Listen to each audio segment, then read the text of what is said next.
Hi and welcome to Note 13. I like to call it Lucky Note 13 because there's no homework assignment and it's also the last video you have to suffer through because you will be working on your final project. So definitely have some fun with this. Remember, the final project should be a poster of some sort or an infographic, something that shows off all your skills in Illustrator. So what we're going to do now is we're going to jump over to the notes for the class, and what we're going to be playing with is graphs. So I'm going to jump over to Illustrator right now, and what I'm going to do is I'm going to come over to my tool, which is the column graph tool. I'm going to click right there, and I'm going to click and drag, and this is going to be how big or how weird shape that graph is going to be. And to be honest with you, I would probably never use this for real data because Excel does such a wonderful job. Now what I do is I've already been entering this data so many times that I got tired of doing it, so I am just going to copy and paste. Now back in the old days I used to have to put double quotes around the names, and for some weird reason it doesn't require it, so I'm happy as can be because I always used to forget one of those double quotes. So now I've got all this data and I want it to update, so I click on the check mark.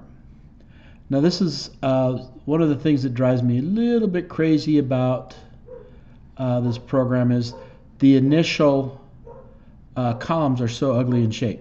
You know, they're black and white, and it's just a little gray in between. And I'm mildly colorblind, so sometimes I get the wrong colors. Like when I was doing this earlier, I got this black and this black confused, and I can show you how you can tell whether you got the right one.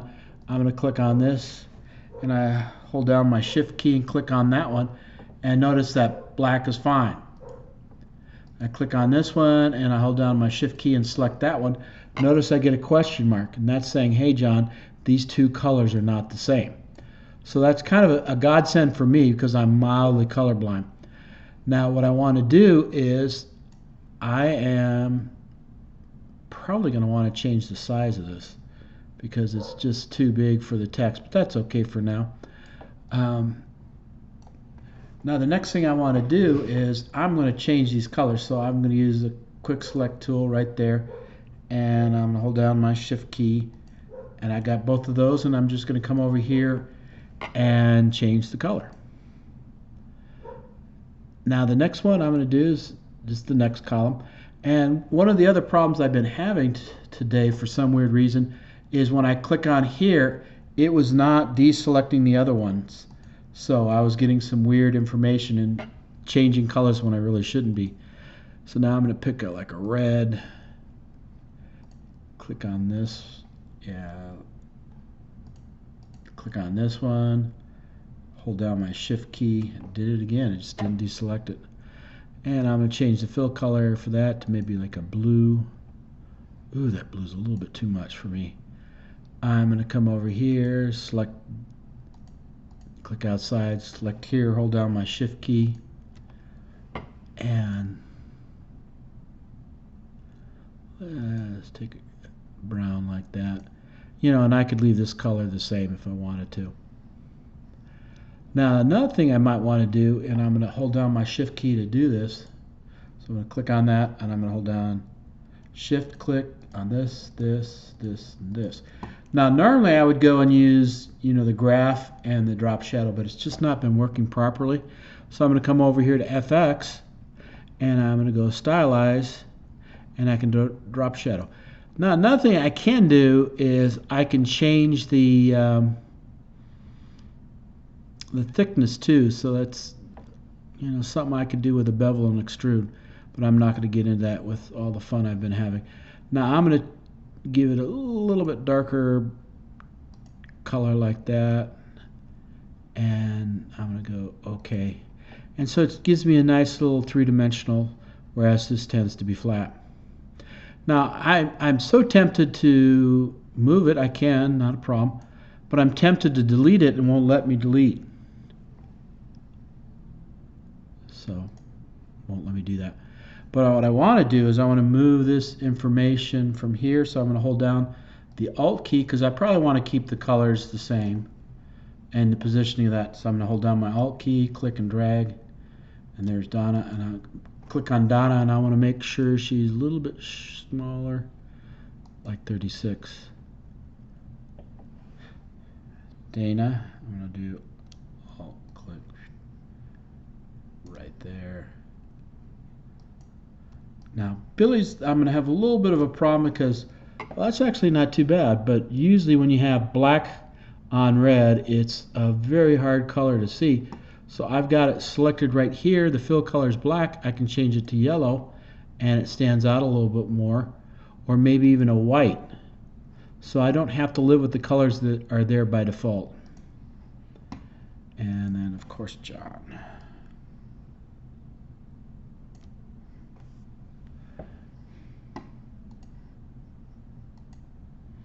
Another thing I can do is I can resize this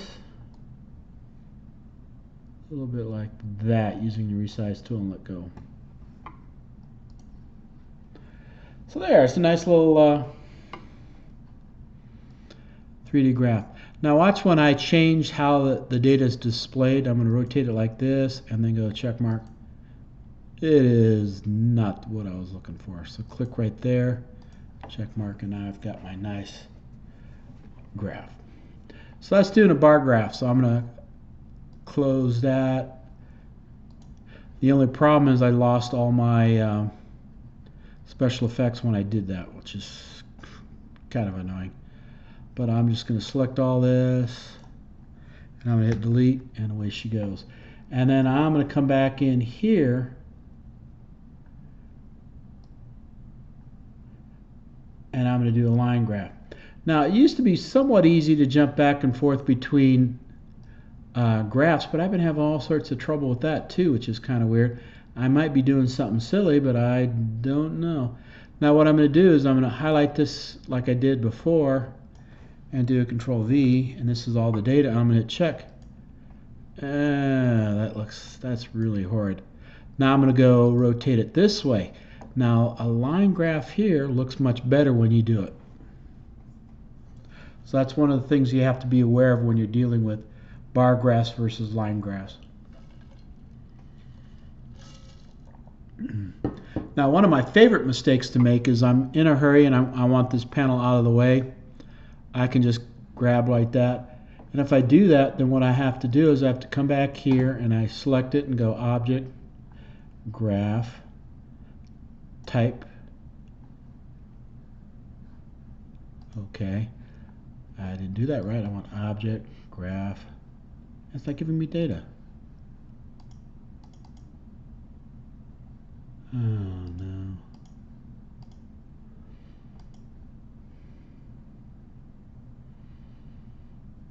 Come on.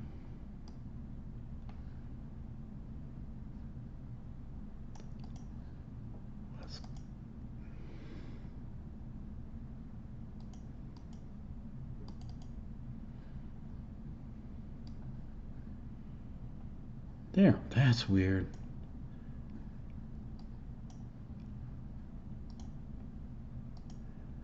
Huh.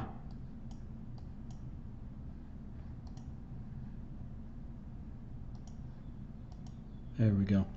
That is weird. I didn't used to have to do it. I guess I have to type in the line. Man, weird things have been happening because I swear I didn't do that earlier, but maybe I just had it all selected and wasn't paying close enough attention to it. But apparently that's the way it's going to work. So let me close that again and see if that's right. I've got my data selected. I can go Object, Graph, Data. Yep. Okay. That is interesting. Okay. I stand corrected. Now I'm going to hit delete because I want to get rid of this.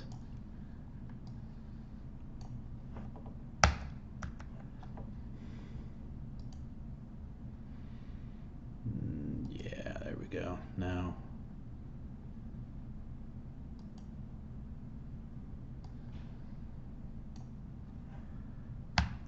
wow, it wouldn't let me delete too. That was weird. I don't know what. I must be doing something slightly different, or maybe it's the fact that my program is just eating up so much memory it's not behaving the way it should be. So now I'm going to do a pie chart, And just like before, I'm going to take the data that I already saved in. I'm going to do Control V to paste it in, so that's really nice. And I'll hit my check mark, so I've got all my data. Now, what I did when I did this is, it's not the standard way of doing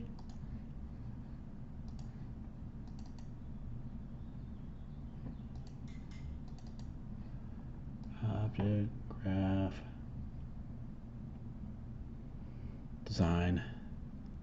Nope. Object, graph, type. Thank you. And what I did is I had a drop shadow here, add legend across top. Well, since I had it here, I had the legend inside the wedges. So that's how I got it there. But you know, nothing's stopping me from clicking on Billy and dragging him out here. And the thing that kind of drives me a little nutty is, look how small that is. I'm going to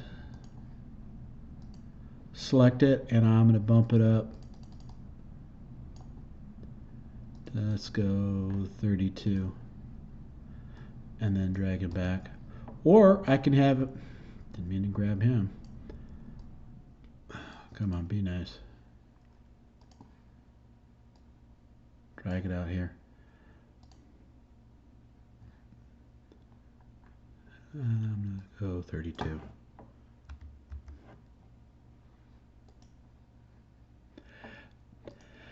Now I don't like the way this is looking, so what I'm going to do is I'm going to grab this slice and drag it out here, going to drag it here, drag it here, and I can't even see the text there, so you know that's kind of useless. I can barely see that. So I've exploded my pie, so that's how I did that. And then just like before, I'm going to come over here, I'm going to change the color. There we go, I can see that. Come on, there we go. Orange. Nope, didn't take, come on, there we go.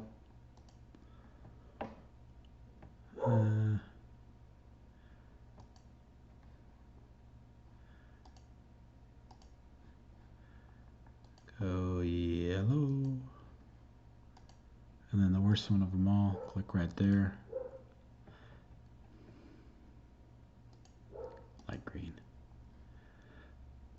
So you saw how I can change the size of the text and everything. And then just like before, I could make this white. It might stand out a little bit better. There we go. And then just like I did earlier, is I can add a 3D if I really wanted to and do a bevel and extrude.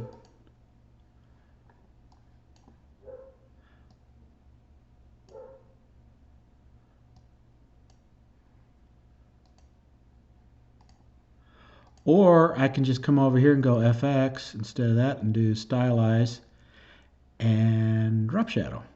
Now personally I prefer drop shadow a little bit better. And when I did this one earlier, 7 was way too far, but now it seems to be just about perfect. The blur, and then I can change the color, make it a little bit more darker if I wanted to.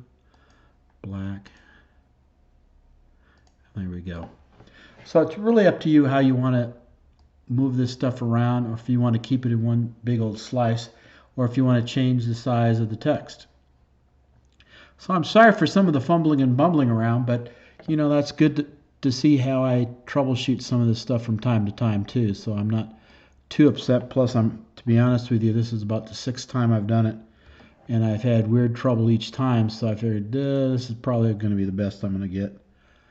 Let's go up here, highlight that 32, and be done. There we go. So it's really up to, you know, and I can select all of these and put the same FX that I did before on the other ones. And if you're kind of wondering, this is what the layer looks like. It's just one big happy graph. Turn that off, it's back on. So you got all different types of information. The thing about graphs is they're designed to provide useful information. Now the one thing that I don't like about the pie charts, it would have been kind of nice here to actually have the the data here. So I have Billy, so you're seeing the percentage wise which is the biggest. Oops, I got data in there. Didn't change her. But it would be nice to actually have the real data other than a visual representation of that. And then, you know, this text right here, just like the slices, I can make it 3D. I can also add a drop shadow just to really have some fun. Or if I want to change the stroke, these are kind of fun too. And I'm going to bump it up a little bit. So it looks kind of like a slice right there. You know, so you don't have to live with the defaults is what I'm trying to show you. But there's a lot of flexibility in it. But once again, this is one of those weird capabilities that, yeah, it's there. And you may use it sometime, but, you know, to be quite honest with you, I would do it in Excel. It's so much easier. The data manipulation is better, more powerful. And then, you know, the display of the data visualization is easier too. So hopefully you've got something for this. Like I said, there is no homework assignment, especially after all the problems that I've been having with this silly little thing. It's been real frustrating for me. So I look forward to seeing your final project. And, you know, just do your best job, show off some of the skills you have, use the stuff appropriate. The one thing that drives me crazy about a final project is when somebody has a project that is doing something that makes no sense just to show me that they know how to do that capability. That is a wasted time for you, and, you know, just wasted time for you. So take care, and I look forward to seeing your final projects.